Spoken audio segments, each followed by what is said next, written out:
اللہ کہتے ہیں جی کہ مصافحہ ایک ہاتھ سے کریں یا دو ہاتھ سے کریں. اصل بات یہ نہیں ہے، ابھی تمہارا کوئی قصور نہیں ہے. آج کل ہمارے کچھ نوجوان ساتھی جو چند کتابیں پڑھ لیتے ہیں پھر اپنے آپ کو مجتہد سمجھتے ہیں. یہ سارے مسئلے انہوں نے چھیڑے اور خاص طور پہ انہوں نے قسم کھائی ہے کہ جو مسئلہ کہ ابو حنیفہ ہوگا اس کی مخالفت ہے. ایک انہوں نے ایک اصول بنا لیا، حتیٰ کہ حضرت نذیر حسین دہلوی رحمۃ اللہ علیہ اہل حدیث کے بڑے علماء میں سے، چوٹی کے علماء میں سے، وہ بیٹھے تھے اپنے مدرسے میں کہ ان کا ایک طالب آیا اور آ کے کہنے لگا کہ حضرت یہ لوگوں نے امام ابو حنیفہ سے تو مجھے بھی حدیثیں یاد ہے، ان کو کیا آتا تھا؟ حضرت چپ کر کے غصے میں بھر گئے. جب اٹھ کے وہ جانے لگا تو حضرت نے طلبہ سے فرمایا کہ مجھے خوف ہے اس بندے کا خاتمہ خراب ہو جائے. امام ابو حنیفہ ایک بہت بڑا آدمی ہے، مجتہد ہے، سب سے پہلے فقہ کی تدوین کرنے والا ہے اور خیر القرون کے زمانے کا بندہ ہے. اختلاف الگ چیز ہے لیکن اس کی مخالفت میں ایسی باتیں کہنا، تو یہ مجھے ڈر لگتا ہے یہ بندہ کیا چند دنوں کے بعد وہ قادیانی ہو گیا اور مر گیا تو خاتمہ خراب ہو گیا. اس لیے ان مسائل پر 1400 سال میں، آج سے 50 سال پہلے تم نے کوئی بات سنی تھی کہ ایک ہاتھ یا دو ہاتھ یا ایک ہاتھ یا دو ہاتھ؟ ظہر سے پہلے 2 رکعت پڑھو یا 4 رکعت پڑھو، عورتیں مرد نماز ایک جیسے پڑھیں. یہ سارے مسائل انہی صدیوں میں کیسے پیدا ہو گئے؟ اللہ ہدایت دے. اللہ تعالی ان کے دلوں میں اگر کوئی بغض ہے تو دور فرما. میرا بھائی گزارش یہ ہے کہ اگر واقعی یہ امام بخاری کو مانتے ہیں تو انہوں نے تو باپ باندھا ہے الاخذ بالیدین، 2 ہاتھوں سے مصافحہ کرنے کا، تو پھر اس کی بات بھی تو نہیں مانتے. اصل بات یہ ہے کہ ایک حدیث ہے، حضور صلی اللہ علیہ وسلم نے عبداللہ ابن مسعود رضی اللہ تعالی عنہ کا ہاتھ پکڑا تو ان کا ایک ہاتھ تھا، حضور کے 2 ہاتھ. اس سے یہ ساری بحث بن گئی کہ مصافحہ ایک ہاتھ سے ہوتا ہے یا 2 سے ہوتا ہے. اس میں کوئی لڑنے کی ضرورت نہیں، ایک ہاتھ سے بھی جائز ہے اور 2 ہاتھوں سے بھی جائز ہے. حجر اسود بھی تو مصافحہ ہے، اس کا اشارہ ایک ہاتھ سے بھی جائز ہے 2 ہاتھوں سے بھی جائز ہے. اس لیے ان مسائل میں لوگوں کو الجھا کر ایک ذہن میں خلجان پیدا کر دینا کہ وہ دین سے بھی ہٹ جائے تو کیا نتیجہ نکلے گا؟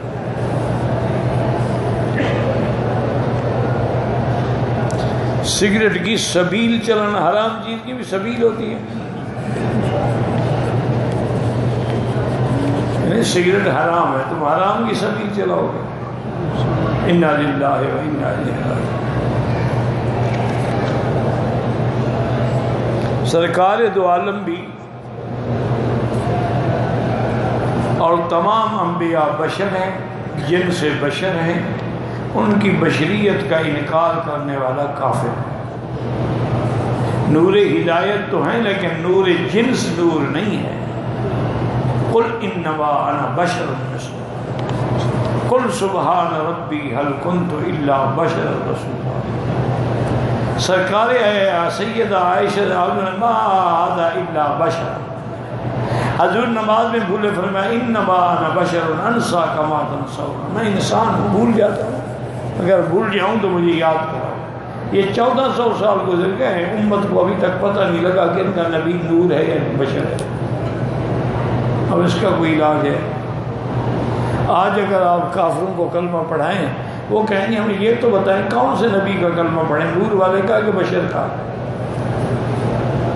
خدا کا خوف کریں. انا للہ. جب قرآن نے کہہ دیا انبیاء بشر ہیں بس ختم ہو گئی بات. وما ارسلنا قبلک الا رجالا نوحی الیہم. وہ جو آیت ہے قد جاءکم من اللہ نور وکتاب سے مراد قرآن ہے نہ کہ اللہ کے نبی.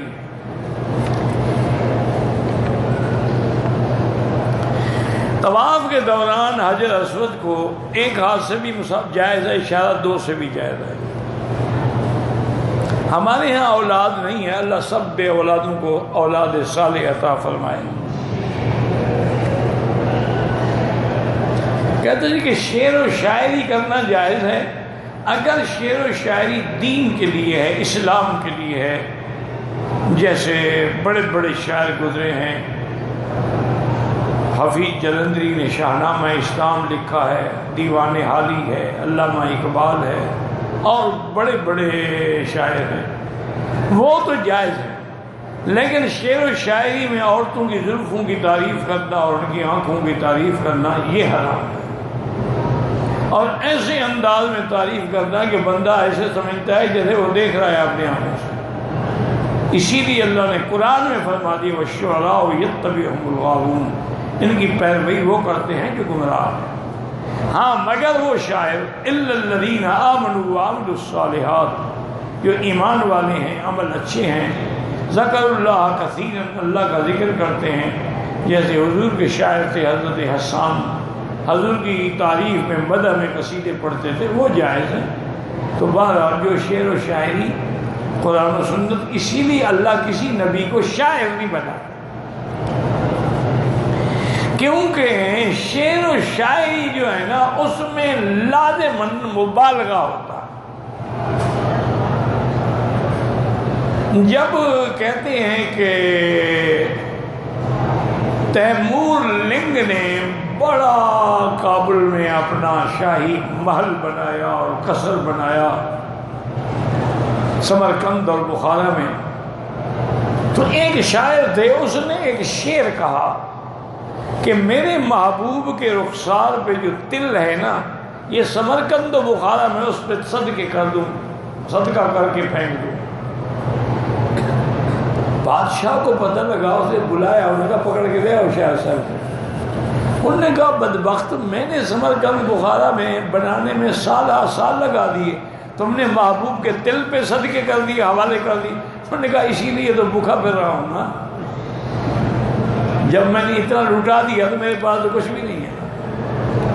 تو یہ شاعر لوگ جو ہیں وہ ایسے ہوتے ہیں.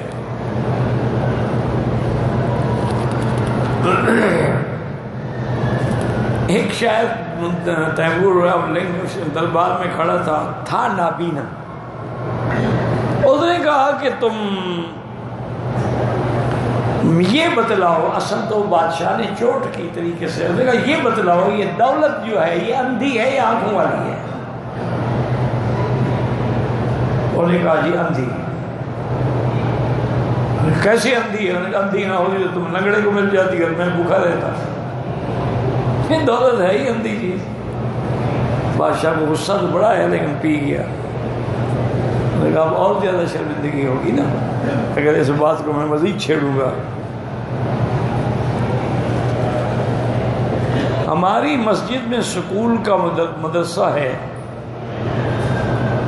بخاری صاحب کی شہرت دینا ہے, لوگ اس کو پیر سمجھتے ہیں, ہر جمعرات کو مغرب سے لے کر عشاء تک محفل کرتے ہیں, اس کے ساتھ عام دنوں میں نمازیں پڑھتے وہ بلاتا ہے. اللہ عالم مجھے کیا پتا بھی وہ کون ہے, اگر وہ صحیح دین بیان کرتا ہے تو اچھی بات ہے.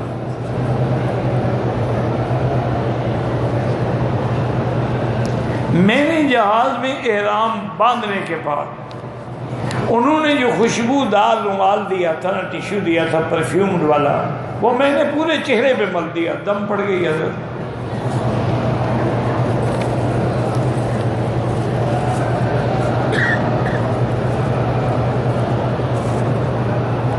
میں نے ایک دکاندار کو کاروبار کے لیے پیسے دیے, وہ کبھی کبھی مجھے پیسے زیادہ بھی دیتے ہیں. اصل بات یہ نہیں ہے, اگر تم اس کے ساتھ نفع نقصان میں شریک ہو تو جائز ہے, کبھی فائدہ ہوگا تقسیم کریں گے، گھاٹا ہوگا وہ بھی بھریں گے۔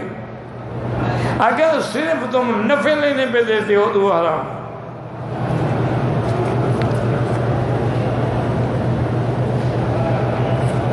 ولی تو وہ ہوتا ہے جو اللہ کا دوست ہو، اتباع سنت ہو اور متبع شریعت محمد مصطفیٰ۔ اللہ ولی الذین آمنوا الا ان اولیاء اللہ۔ باقی کلندر جو ہے نہ یہ قرآن میں ہے نہ حدیث میں ہے، یہ تو ملنگوں کا مشہور کیا ہوا ہے کہ لفظ ہے کہ دم دم مست کلندر علیزہ پہلا نمبر، یہ کوئی اصطلاح نہیں ہے کلندر، عام یہ ہو گیا ہے کلندر اس کو کہہ دیں جس کے پاس کچھ نہ ہو۔ ہم آپ کے لیے دعا کرتے ہیں، آپ کو اللہ جزائے خیر دے گا بھائی، میرے لیے دعا کرتے ہیں۔ میرے ایک دوست ہے سلیم، زاہد سلیم گوندل، وہ آج کل بھی وہاں پاکستان میں لوک ورثہ میں یا کہیں ڈائریکٹر لگے ہوئے ہیں۔ ان کا ایک نوجوان بیٹا تھا اور بڑا ہی قابل تھا، عمل یونیورسٹی سے اس نے ڈگری لی، پھر باہر چلا گیا پڑھنے کے لیے، وہاں سے پڑھ کے آیا، واپس آیا، گھر پہنچا، سب سے ملا۔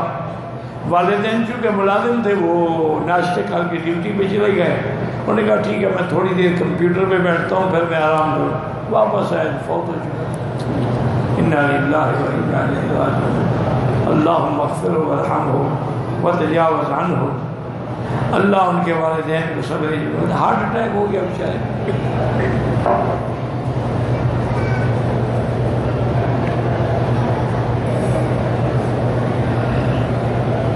کہتے ہیں جی کہ ایک آدمی ہے اس کی اولاد نہیں ہو رہی۔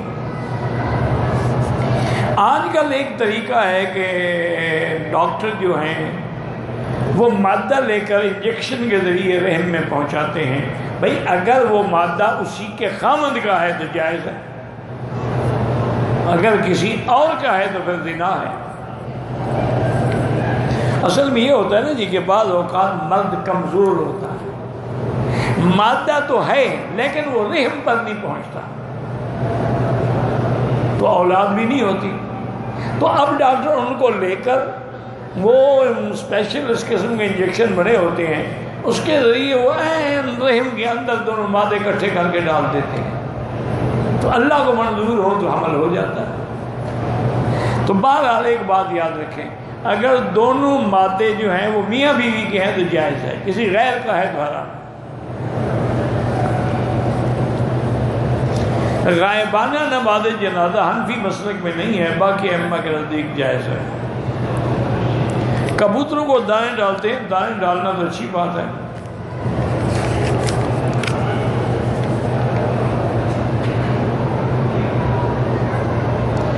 فرض نماز کے بعد استغفار، بھی فرض نماز ہے، سنت ہے، نفل ہے، جہری ہے، سری ہے، استغفار تو جتنا پڑھ سکتے ہو پڑھا، چونکہ استغفار جو ہے یہ بہت بڑی اللہ کی نعمت ہے، لیکن دل سے پڑھا کر۔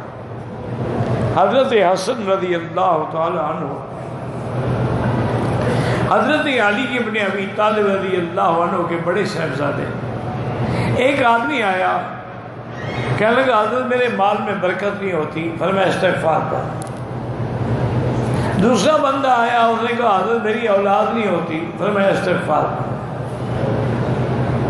تیسرا بندہ آیا، اس نے کہا حضرت میرے تو باغوں کو پھل ہی نہیں لگتا، اور میں استغفار۔ چوتھا آدمی آیا، اس نے کہا حضرت ہماری تو نہریں خشک پڑی ہیں، آبادیاں سوکھ رہی ہیں، اور میں استغفار۔ وہ چلا گیا۔ تو جب سب سوال پوچھ کے چلے گئے تو ان کے جو ساتھی تھے قریب کے بے تکلف، تو انہوں نے کہا کہ سیدنا حسن آج تو آپ نے کمال کر دیا کہ ہر بیماری کا علاج استغفار ہے۔ اور اللہ کے بندے میں نے تو کمال نہیں کیا ہے، تو قرآن میں ہے قُلْ تُسْتَغْفِرُوا رَبَّكُمْ إِنَّهُ كَانَ غَفَّارًا۔ اللہ سے بخشش مانگو، اللہ بہت بڑے بخشنے والے ہیں۔ یرسل السماء علیکم مدرارا، و تم پہ لگاتار بارشیں بھیجیں گے۔ وَيُمْدِدْكُمْ بِأَمْوَالٍ وَبَنِينَ، تمہارے مال میں بھی برکت دیں گے، اولاد میں بھی برکت دیں گے۔ وَيَجْعَلْ لَكُمْ جَنَّاتٍ وَأَنْهَارًا، تمہارے لیے باغ بھی آباد کریں گے، نہریں بھی آباد کریں گے۔ تو قرآن ہے، میں نے تو نہیں کہا۔ تو اس لیے استغفار کثرت سے پڑھا کرو، اور چلتے پھرتے اٹھتے بیٹھتے وضو ہو نہ ہو، اور نمازوں کے بعد تو سبحان اللہ اور اچھی بات ہے، کیونکہ آدمی باوضو ہوتا ہے اور قبلہ رو ہوتا ہے۔ تو بہرحال استغفار اور درود شریف کو اپنا لازم بنا لے۔ واللہ اعلم۔ اللہم صلی علی سیدنا محمد وعلی آل سیدنا محمد وبارک وسلم۔ اللہم صلی علی سیدنا محمد کلما ذکرہ الذاکرون، وصلی علی محمد کلما غفل عن ذکرہ الغافلون۔ اللہم صلی علی سیدنا محمد بن عبد اللہ القائم بحدود اللہ، ما ذاق امر الا فرجہ اللہ۔ اللہم انا نسألک باسمائک الحسنى وصفاتک العلیٰ۔ اللہم انت اللہ لا الہ الا انت۔ اللہم انا نشہد انک انت اللہ لا الہ الا انت الاحد الصمد الفرد الذی لم یلد ولم یولد ولم یکن له کفوا احد۔ اللہم فرج ہم المہمومین، نفس کرب المکروبین، واقض الدین عن المدینین، واشفنا واشف مرضانا ومرضى المسلمین، واشفنا واشف مرضانا ومرضى المسلمین۔ اللہم ارحم ضعفنا واجبر کسرنا، واشفنا واشف مرضانا وارحم موتانا، واستجب دعاءنا ولا تخيب رجاءنا برحمتك یا ارحم الراحمین۔ اللہم اغفر لنا ولوالدینا ولوالد والدینا ولمشائخنا ولاساتذتنا ولمن حق علینا ولمن اوصانا واستوصانا ولجميع المسلمین والمسلمات والمؤمنین والمؤمنات الاحیاء منہم والاموات۔ یا اللہ بیماروں کو شفا عطا فرما، یا اللہ ہماری ظاہری باطنی روحانی جسمانی بیماریاں دور فرما، یا الہ العالمین یا ارحم الراحمین۔ بے دینوں کو دین عطا فرما، بے حیاؤں کو حیا عطا فرما، بے اولادوں کو اولاد صالح عطا فرما، جن کے گھروں میں بچیاں ہیں ان کے رشتے آسان فرما، بے روزگاروں کو روزگار عطا فرما، قرض داروں کے قرض عطا فرما۔ یا اللہ ہمیں مانگنا بھی نہیں آتا، بغیر مانگے عطا فرما۔ یا الہ العالمین یا ارحم الراحمین یا اکرم الاکرمین یا اجود الاجودین، لا تردنا عن بابک خائبین۔ اللہم انصر الاسلام والمسلمین، اللہم احفظ سائر بلاد المسلمین وهذا البلد الامین، فاجعلها آمنا مطمئنا سخاء رخاء الى یوم الدین برحمتک یا ارحم الراحمین۔ وصلی اللہ تعالی علی خیر خلقہ سیدنا محمد وعلی آلہ واصحابہ اجمعین۔ اللہم صلی علی سیدنا محمد وبارک وسلم۔